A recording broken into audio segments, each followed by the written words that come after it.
क्या निर्णय लिया गया और क्या होगा?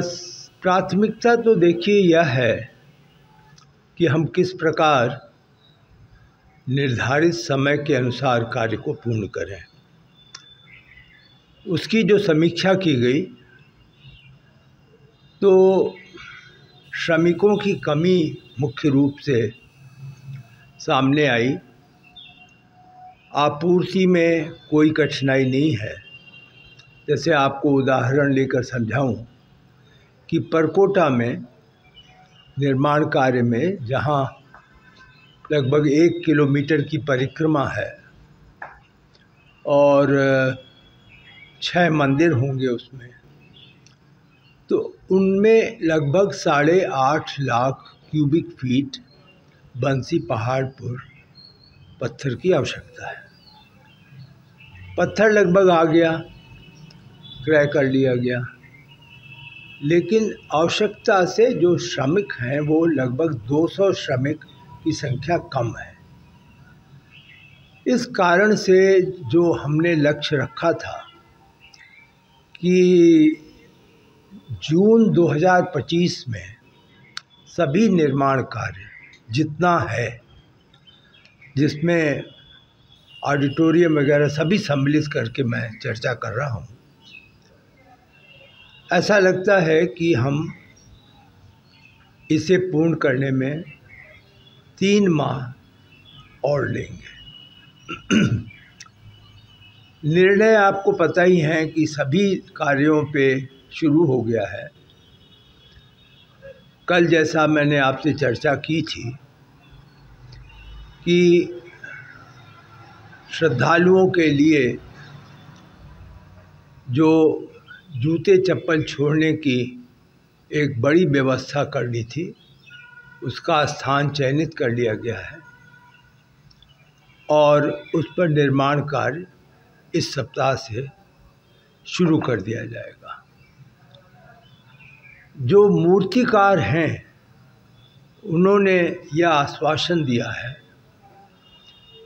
कि मंदिर में जितनी मूर्तियां हैं वो दिसंबर तक पूर्ण हो जाएंगी।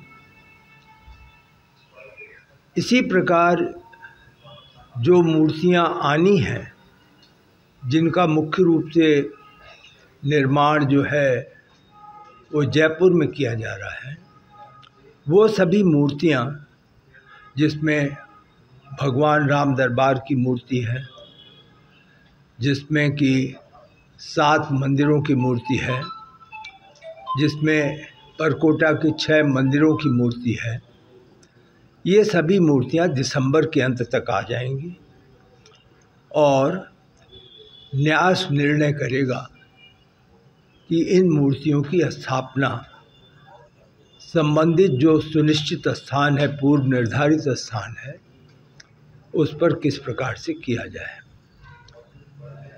यह कार्य मुख्यतः न्यास को करना है और हमारे जो जनरल सेक्रेटरी श्री चंपत राय जी हैं, वह न्यास की बैठक बुलाएंगे और उस बैठक में यह कार्यक्रम रखा जाएगा कि जब प्राण प्रतिष्ठा हो चुकी है भगवान की, तो बाकी मंदिरों का किस प्रकार से स्थापना की जाए।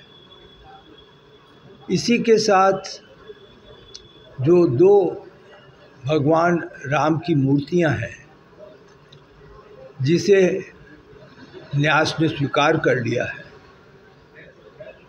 उनको भी किस प्रकार से हम अपनी श्रद्धा के अनुसार सम्मानित करेंगे, यह भी निर्णय न्यास भविष्य में अति शीघ्र ही करेगा। लेकिन बाबूजी, जो जैसे 22 जनवरी वाली है, तो उसकी क्या रूपरेखा है? मैंने आपको बताया कि सभी चीज़ें, जो राम दरबार है वह, 7 मंदिर में जो ऋषि मुनि हैं वह, परकोटा के 6 मंदिर हैं, इन सभी जगहों पर किस प्रकार से उन्हें स्थापित किया जाएगा, यह न्यास निर्णय लेगा। लेकिन आप यह अवश्य, आप कदाचित सहमत भी होंगे कि जहाँ तक प्राण प्रतिष्ठा है, वह तो एक भव्य कार्यक्रम है, वो प्राण प्रतिष्ठा हो चुकी है। इन मूर्तियों को किस सम्मान और श्रद्धा के साथ रखा जाएगा, उसका विवरण, उसका आकार प्राण प्रतिष्ठा के कार्यक्रम से भिन्न होगा। ठीक। अगर आप ये वीडियो YouTube पर देख रहे हैं तो हमारे चैनल को सब्सक्राइब करें और बेल आइकन को दबाना ना भूलें। अगर आप Facebook पर ये वीडियो देख रहे हैं तो हमारे पेज को लाइक करें।